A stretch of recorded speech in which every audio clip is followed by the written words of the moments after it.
when you look at footage or photographs of astronauts in space, it doesn't look like there's any gravity at work here. Everything is not falling down in one direction. In fact, it's not even clear what up or down is.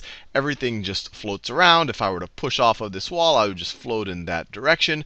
So it doesn't look like there's this overarching influence like gravity that's trying to pull everything down. But the question is that these astronauts are still not too far away from a supermassive body. In fact, the space shuttle gets up only a couple of hundred miles above the surface of the Earth. So the space shuttle, if I were to draw it to scale, would probably be right about there. And we know that the force of gravity between two objects is equal to big G, the gravitational constant, times the mass of the first object times the mass of the second object over the distance between the two objects squared.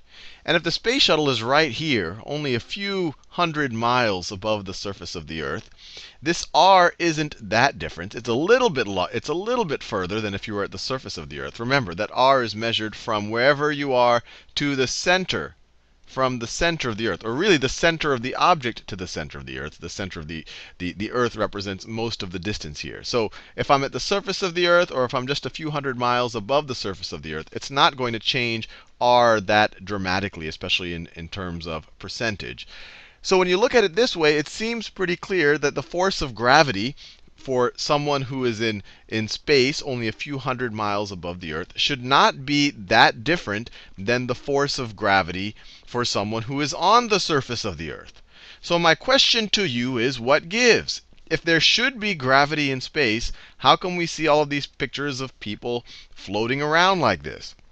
And the answer is that there is gravity in space, and that these people actually are falling. They're just moving fast enough relative to the Earth that they keep missing it. And let me show you what I'm talking about there. So if I were to take let's say I'm sitting here in Africa, and I were to shoot something, or maybe I have a really good slingshot, and I were to sling something super fast at maybe a 45-degree angle, it might take off a little bit and then eventually hit another point. And this would actually already be a super duper slingshot. I just made it travel a couple of thousand miles, or at least over 1,000 miles. If I make it go a little bit faster, if I put a little bit more force on, if I just propel the projectile a little bit faster, it might go a little bit further, but it'll eventually fall back to the Earth. Let's try to propel it a little bit faster than that.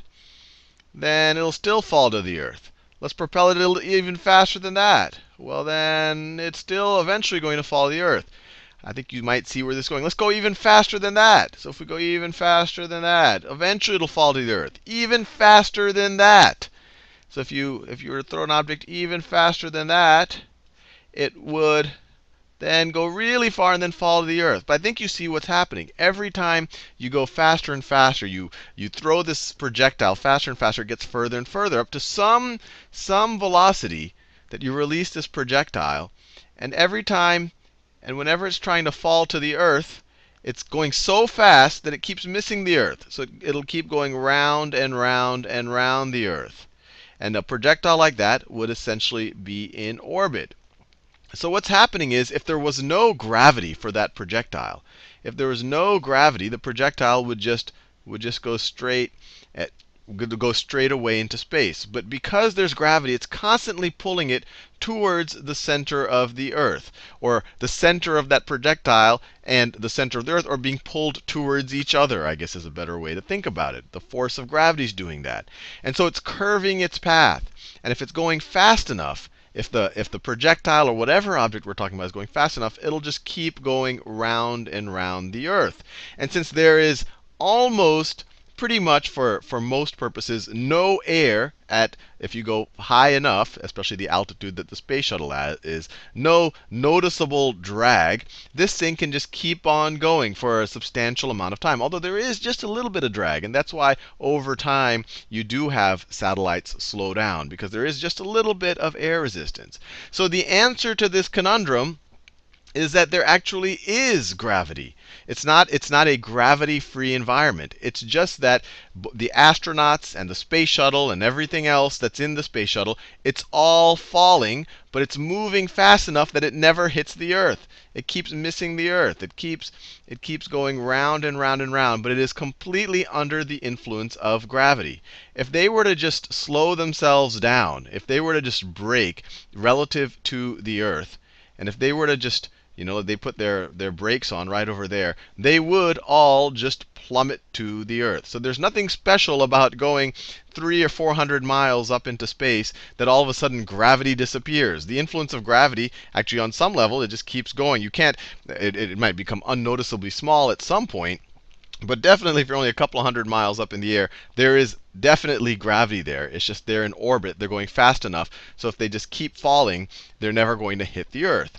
And if you want to simulate gravity, and this is actually how NASA does simulate gravity, is that they will put people in a plane, and they call it the vomit rocket, because it's known to make people sick. And they'll make them go in a projectile motion. So if this is the ground, in a projectile path, or in a parabolic path, I should say.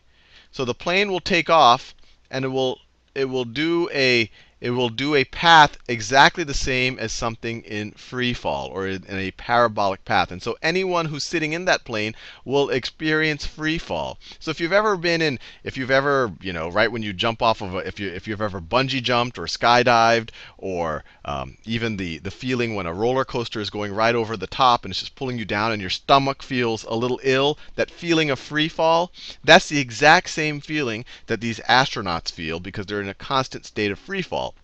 But that is an indistinguishable feeling from if you were just in deep space and you weren't anywhere close any noticeable mass. That is an identical feeling that you would feel to having no gravitational force around you. So hopefully that clarifies things a little bit.